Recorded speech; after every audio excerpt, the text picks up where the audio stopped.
pursue, or that it is natural, we should also pursue, we should join the two. So when we bring the conversation of success, finances, and all these kinds of things, some people think that it's an integration of two worlds. In fact, Apostle, many people think that when it comes to Bible and business, we try to integrate them. Bring the good here, and then bring what the world teaches, and then join it together, and do some hybrid narrative, and then give that to the world. For most of the part, many of the men and women of God I have heard, 98% are building hybrids. So we want to get a Goshen system, marry it with the Babylonian system, because some principles in Babylon are not outrightly wrong. They are not outrightly wrong. But in essence, because the foundation of them is not godly, at the end of the day now they are clashing. There is a war between Ishmael and Isaac. One is born by human effort, the other one is born by the promise. And so one point, you see one scorning the other, and the Christian now has a war within themselves, and they don't even know how to settle that war, because it's not a war of prayer. It's not in the realm of prayer. It's a realm of understanding, to help clarify to them the difference, draw that clear dichotomy between how the world does its business and how we do our businesses. There are many Christians, and please bear with me, I've read many Christian books, some of which are so compromised that even though the people who write them and those who read them think that we are going forward, in essence we're actually going backward, because God does not need help from the fallen world to build his kingdom. Praise the Lord Jesus. So the church has to go back to those deeper conversations. Now, being apostolic, Apostle Felix understands this.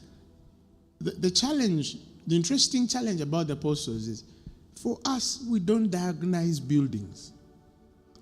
We don't diagnose what the physical eye can show. We diagnose the foundation of things, ever. For every creation, every work that you see, I want to see the architectural structure. I want to see the foundational framework of a thing and judge it from there, because God has given us the opportunity to judge these things. When your love abounds in knowledge and judgment, you're allowed to examine, to prove the most excellent things. Without that understanding, then we have a degree of offense. And that offense is not lying, cheating, stealing. It's the offense of not taking responsibility to know what has to be known, to teach what has to be taught, such that we give people some direction. Are you following? So when we say, and these shall be known by their fruits, we are not, when we talk about fruit, we're not talking about the manifestation of that fruit. We're talking about the root and seed of that fruit. Because if you say, they shall know them by their fruit. Take, for instance, you're walking in a garden, and then you see a very, very nice tree full of guava, right? And you see a very big guava. And then next to it is another guava tree with very small guavas. In your carnality of interpretation, you would say that tree looks more fruitful because it has a big guava fruit, and this one is not fruitful because it has a small guava fruit. Then we go to the level of testing these fruits. You test this big fruit and it's tasteless, genetically modified. You test this small fruit, it's organic, and it is sweet to even tickle your nodules. Now, if you've not experienced the test at that level, and you're still at the place where you're just judging how these fruits look like, you'd say fruit more fruitful than the other one is more fruitful, more revealing than the other small one. But if you go to the man who has tested both and you ask them, which of these would you rather eat?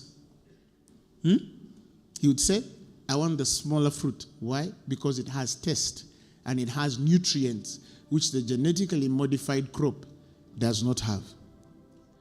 But there is still a man who says, no, I'd rather go for the big one because I'll get satisfied quicker. I don't need to eat many. And that's wisdom too. Are you hearing what I'm saying? That's wisdom too, at a certain level. So wisdoms are defined according to your proximities of understanding with the thing that God is revealing with you. Right? When Moses is seeking the Lord, he is elevated to a place where he can see a temple. And God tells him, build this temple according to the pattern I have showed you. And he builds a pattern, and God honors it with a presence. But the more proximate is, Paul goes to the very place. He says, God does not dwell in temples built by human hands. I see something that cannot be built. It has no shape as Moses saw it. When John the Revelator goes to the place, he says, I saw no temple. I saw no temple. Proximity.